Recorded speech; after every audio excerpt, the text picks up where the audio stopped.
Thank you for joining my channel. My name is Mr. Jake. I'm your OET facilitator. Today we are going to do OET practice test 4, part A, sentence completion. If you're new on the channel, I encourage you to press on the like button and also subscribe. Share the link and help this channel to grow. We are going to form a strong community to help us to pass our OET exams.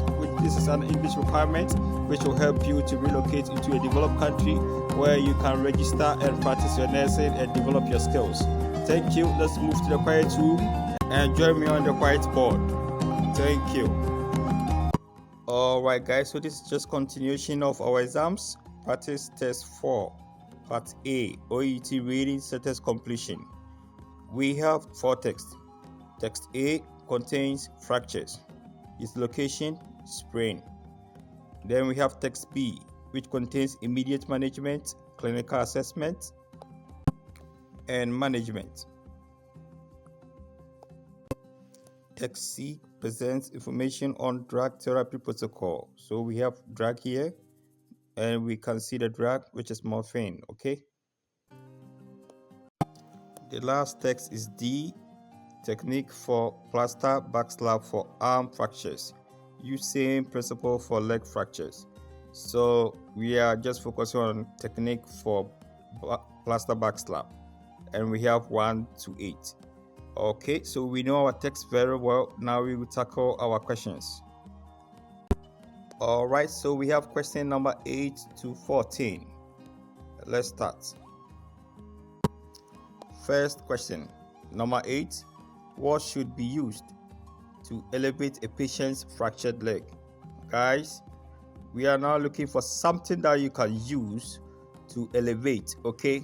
To elevate a patient's fractured leg. So the most important thing, we are looking for something that you can use to manage fractured leg. You understand? It's not about medication. Okay, it's not about the condition fracture. So it is also not about application of splint or backslap. So you cannot go to either text. However, you have to go to management, something you can use to elevate. So you're managing. Okay. All right. So let's go to the text. All right, guys. So we are looking for something we can use to elevate patient's fractured leg. Okay. That is why we came to text B, which contains immediate management, clinical assessment, and management. All right. So when you glance through quickly, okay, if you scan quickly, you look for something you can use to elevate. Elevate should be a keyword. You can't see any elevate down here. Let's go to management. All right, so under management, you can see elevate. All right, so elevate the limb. A sling for arm injuries, a pillow for leg injuries. So they said fractured leg, so leg injuries. That is what? A pillow. A pillow. Question number 9. What is the maximum dose of morphine per kilo of a patient's weight that can be given using the intramuscular route? So we are looking for the maximum dose of morphine per kilo. Okay. All right. So we have also IM routes here. So let's go to the drug that has the text that has drug protocol. Okay. All right, guys. So we came to drug therapy protocol. Okay. Therefore, we are looking for morphine, the maximum dose in IM route. Okay. And over here, you can see we have a line, so don't go down here. Just stay in the box here or around here. And now you can see in adults only, we have 0.1 to 0.2. Therefore, the maximum dose here is 0.2 per kilo, okay, per kilogram. Question number 10. Which parts of a limb may need extra padding? So guys, this can be very difficult to locate because it is about extra padding. Okay, so we are looking for parts of the limb you can apply extra padding, but we know it is only when you're performing backslap that you need to apply some padding. Okay, that is why we need to rush to where we can locate the backslap, and that is text D. If you have no idea about how to apply backslap, you may be misled.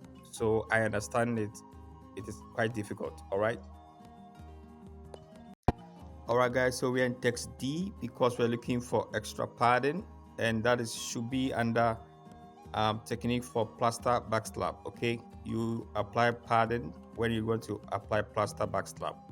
Therefore, we are going to look for extra padding. When you skim or scan quickly, you may find your extra padding here, so you can now read. Do not apply pressure over bony prominences. Extra padding can be placed over bony prominences if applicable. So which part of the body or the leg or the limb? It is what? Bony prominences. Question number 11. What should be used to treat a patient who suffers respiratory depression?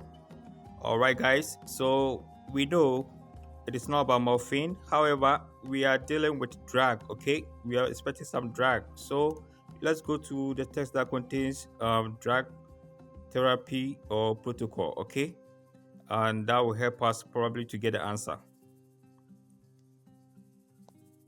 So guys, we are in text C, which contains drug therapy protocol. Now we are going to look for respiratory depression. Okay, then we can check for the drug we can use to treat. So glance or look for it quickly. So I can see respiratory depression here, so I can read further. Respiratory depression is real. If it should occur, give naloxone. So what can we give? Naloxone, which is the drug you can use to treat respiratory depression. Question number 12. What should be used to cover a freshly applied plaster backslap? So guys, this is quite easy. We can see plaster backslap. Therefore, we go to technique. Okay, that is text D. So we have backslap in the question. We are going to look for it. Okay. When you go too quickly, you can see backslap here. So plaster backslap here. So you can read wrap creep bandage firmly around plaster backslap. So what you have to use to apply is creep bandage. Question number 13. What analgesic should be given to a patient who is allergic to morphine? Okay guys, this is very tricky, but we can answer it. Our focus is not on morphine. Okay, so you don't need to rush to the text that contains morphine. Morphine is just a keyword here. The focus is on another analgesic. Okay, so if patient is allergic to morphine, what can you give? So this should be under management. Okay, because the other text C is specializing, or it has more information about morphine only. So we are going to look for another analgesic. So let's go to management and look for analgesic. However, morphine should help us get the answer right. So we are in text B. We are looking for morphine. Okay, so go through quickly. So we are looking for analgesia and analgesic. Okay, so when you go to under management, you can see administer analgesia to patients in a severe pain. If not allergic, give morphine, preferably.